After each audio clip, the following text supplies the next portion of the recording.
નમસ્કાર દર્શક મિત્રો, સ્વાગત છે તમારું મનન ટાઈમ ન્યૂઝમાં। વડોદરા પાલિકાની સામાન્ય સભા મળી હતી, જેમાં વિવિધ મુદ્દાને લઈને વિપક્ષ દ્વારા ઉગ્ર રજૂઆત કરવામાં આવી હતી, જેમાં વિપક્ષના સભ્યો ચાલુ સભામાં ફ્લોર પર બેસી ગયા હતા।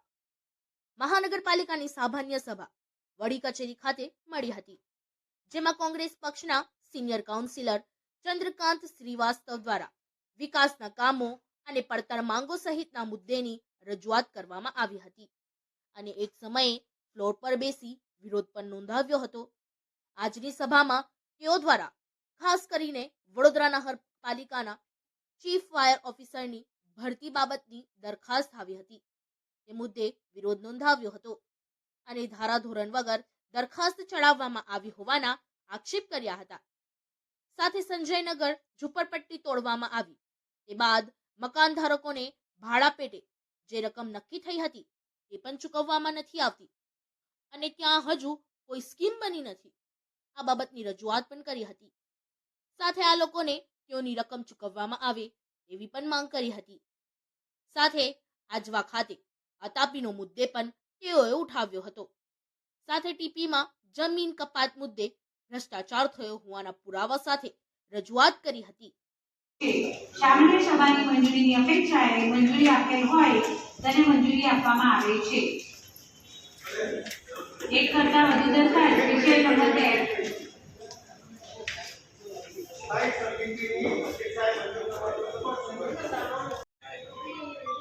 વિરુદ્ધમાં દરખાસ્ત નંબર 2 વધુ મતે મંજૂર કરવામાં કાગળો જોયા ચર્ચા વિચારણા કરી સ્થાયી સમિતિની ભલામણ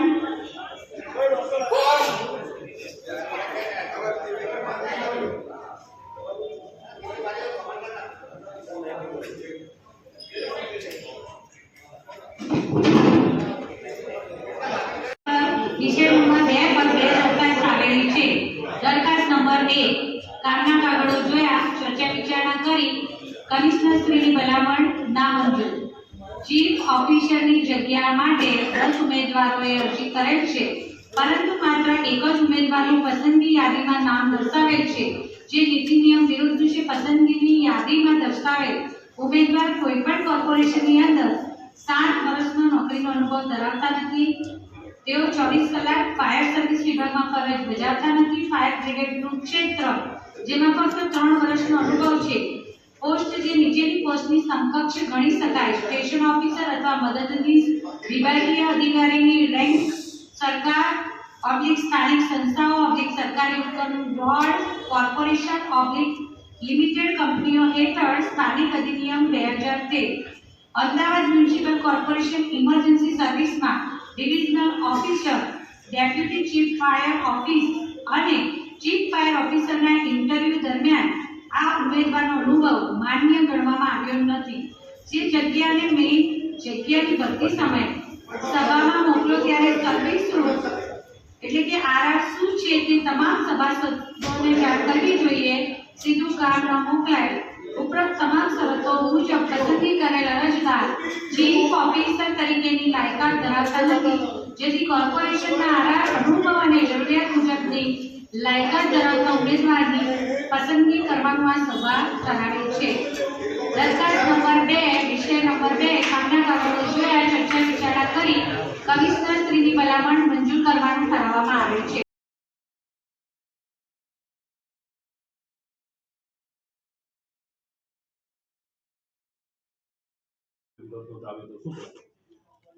અમારા 2-3 મુદ્દા હતા। એક મુદ્દો હતો સંજયનગરનો। સંજયનગરનું ટાઈમ લિમિટ પૂરી થઈ ગઈ। સંજયનગરની અંદર પેલા લાભાર્થીઓ જેમને આજથી 6-7 વર્ષ પહેલાં 2016-17માં એમને કીધેલું કે ભાઈ તમને 18 મહિનામાં ઘર મળી જશે। એક આશા અને અપેક્ષા લોકોને એવું હોય કે ચાલો આપણે ઘર જતું કરીએ પણ આપણને એક પાકું ઘર મળશે ને પોતાનું મળશે, ભલે પૈસા ભરવાના। 2 બાજુ નુકસાન। એક ઘર તૂટી ગયું એ, બીજું બીજાના ઘરમાં 2000 રૂપિયામાં મળે નહીં। કોઈ જગ્યા વડોદરામાં 3-3, 4-4 હજાર એટલે ઘરના 1000 રૂપિયા ગુમાવવાના।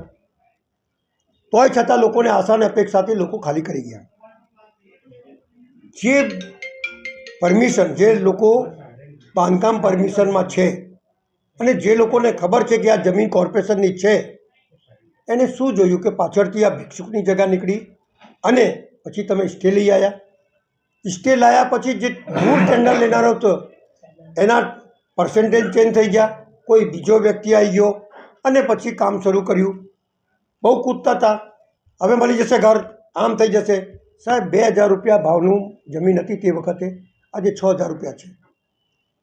તમારે ખાલી ઘર બનાવવાનું હતું 80-90 હજાર સ્ક્વેર ફીટમાં, બાકી 10 લાખ હજાર સ્ક્વેર ફીટ જગ્યા તમને મળતી હતી. કરોડો રૂપિયાની જગ્યા. તમે લોકોએ જગ્યાની વાત તો છોડી દો, અત્યાર સુધી 22% કે 23% કામ થયેલું છે. એનો મતલબ ગરીબોને ઘર આપવામાં નથી માંગતા. એનો મતલબ એ છે કે ગરીબો જોડે ચીટિંગ કરો છો. 11 કરોડ રૂપિયા હજુ બાકી છે. એનો મતલબ 2-3 વર્ષથી તમે પૈસા ગરીબોને નથી આપતા. એટલે મારી સીધી માંગણી છે કે વ્યાજ સાથે પૈસા આપો. તમે કામ નથી કર્યું, બ્લેકલિસ્ટ કરો અને એના ખર્ચેને જોખમે બીજાને કામ આપો જેથી ગરીબોને ઘર મળે. આ મારી એક વાત હતી. બીજી વાત હતી અદાપીની. સાહેબ, કોઈ પણ આઈએસ ઓફિસર અથવા કોઈ બી વ્યક્તિ કોર્પોરેશનની થતી આવકને નુકસાન ના કરી શકે. જે વખતે અતાપી બનાવ્યું અને જ્યારે અમે તો અતાપીને આપ્યું જ નથી, અમે તો જીએસએફસીને આપ્યું છે. જીએસએફસીથી ટુરિઝમને ગયું, ટુરિઝમનેથી સીધી બારોબાર અધિકારી કમિશનર ત્રીજી પાર્ટીને, એટલે એ પાર્ટીનું નામ શું છે, અતાપીવાળા, એમની જોડે થર્ડ પાર્ટી એગ્રીમેન્ટ કરે છે. જ્યારે અમે છોડ્યું ત્યારે 5 રૂપિયા 10 રૂપિયા અંદર જવાનાને સ્ટેન્ડના લેતા હતા. એની 75 લાખની આવક હતી. આ ભાઈએ 25 લાખમાં આપી દીધું.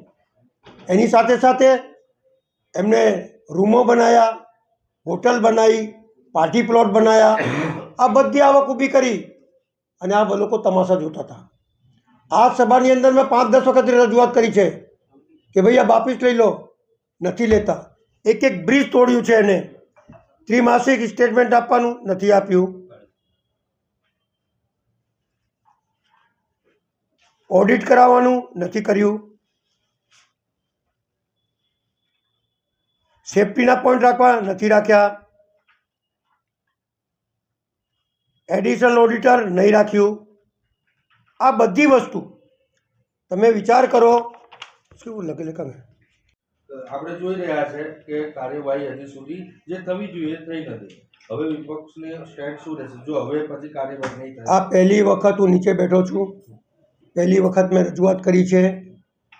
આનો મતલબ એ થયો કે મારી કોર્ટમાં જવાની તૈયારી સાથે હું આગળ વધી રહ્યો છું.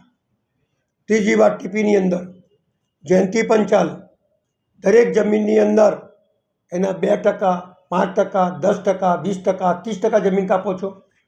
આ બીજી જગ્યા છે ભાઈ, બીજું જગ્યા પર તો બધામાં જ 20%, 15%, 20%, 15%.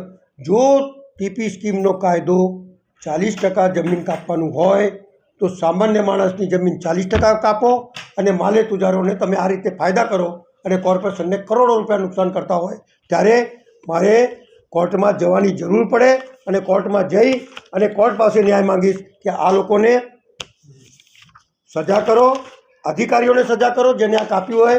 એક ભાઈની તો જમીન એવી છે કે એને બચારાની જમીન સર્વે નંબરની જગ્યા હોય તો ફાઇનલ પ્લોટ એમાં જ મળવું જોઈએ. એની જગ્યા પર બીજો ફાઇનલ પ્લોટ બતાવ્યો. ફાઇનલ પ્લોટ બતાવ્યા પછી એ ત્યાં ગયો તો બિલ્ડિંગ બની ગઈ. આ જ બિલ્ડિંગ પરમિશનવાળાએ પરમિશન આપી અને એ માણસ અત્યારે રખડી રહ્યો છે. એટલે તમે લોકો આ વડોદરા શહેરના ઈમાનદાર અને કર્મગત માણસો જે પેટ કાપીને પોતાની જમીન રાખી હોય એને છેતરી રહ્યા છો, એને લૂંટી રહ્યા છો અને તમે માલે તુજાર થઈ રહ્યા છો. એટલા માટે જવાની જરૂર છે. મારા માટે નહીં પણ આ શહેરના નગરજનોના હિતમાં પણ હું કોર્ટમાં જઈશ, મારો વાયદો છે.